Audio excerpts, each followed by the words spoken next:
हाँ hello good morning दोस्त। चलिए आज हम बात करेंगे भाषाओं को लेकर।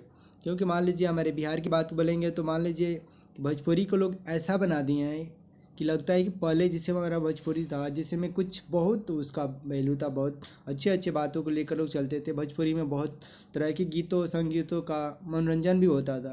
लेकिन आजकल हमारे भोजपुरी वाले ऐसे हो गए हैं, भोजपुरी लैंग्वेज को लेकर ऐसे चल रहे हैं जैसे लग रहा है कि वाह वाह वाह। कुछ ही दिन के अंदर हमको लगता है कि ऐसा हम लोग को देखने को मिलेगा कि हाँ, भोजपुरी नाम से लोग बहुत तरह की नफरत करने लगेंगे।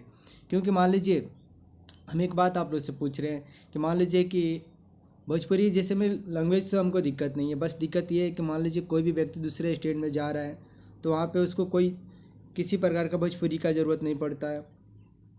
लेकिन वही हम दूसरे देश भी जाएंगे तब भी भोजपुरी का कोई मायने नहीं रखता है। आप हिंदी बोल सकते हैं, नहीं तो इंग्लिश बोल सकते हैं। लेकिन हमारे बिहार में ऐसा हो गया ना, गीतों को लेकर डांसों को लेकर लोग, कुछ व्यक्ति का अगर चलेगा ना तो भोजपुरी को बिहार बोर्ड में भी शामिल कर सकते हैं। लेकिन कोई भी बंदा ये नहीं बोल सकता है कि हाँ, हमारे बिहार बोर्ड में इंग्लिश का नंबर 10th में जोड़ा जाए।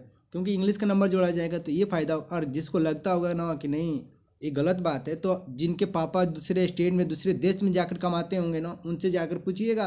स्टेशन पर बैठने के बाद से पूछते हैं कि बाबू ये ट्रेन कहाँ जाएगी। फ्लाइट में जाकर जाने होता है तो जाकर किसी दूसरे से दिखाना पड़ता है कि भैया ये फ़्लाइट कहाँ से जाना पड़ता है। लेकिन वही हमारा अगर इंग्लिश का स्थिति अच्छा रहता तो बहुत नहीं तो इतना तो हर बंदे को पता रहता ना कि हमको कहाँ जाना है, कहाँ से आना है। देखिए ऐसा बात कुछ नहीं है, सब आदमी को बड़ा बड़ा फेंकने का चाहिए बस। कोई बंदा ये नहीं बोल सकता है कि हम दूसरे स्टेट में आए तो हम आते हैं तो हमको स्टेशन पे दिक्कत होता है। कोई बंदा ये नहीं बोल सकता है कि हम फ्लाइट से कहीं दूसरे देश जाते हैं तो दिक्कत होता है, क्योंकि उससे उनका इंसल्ट हो जाएगा। इसलिए बोल रहे हैं अगर हो सके तो इंग्लिश का नंबर ऐड किया जाए। और ये भोजपुरी की बात है तो भोजपुरी की बात एक लिमिट में ही रखा जाए तो बहुत बेटर रहेगा। Okay, thank you.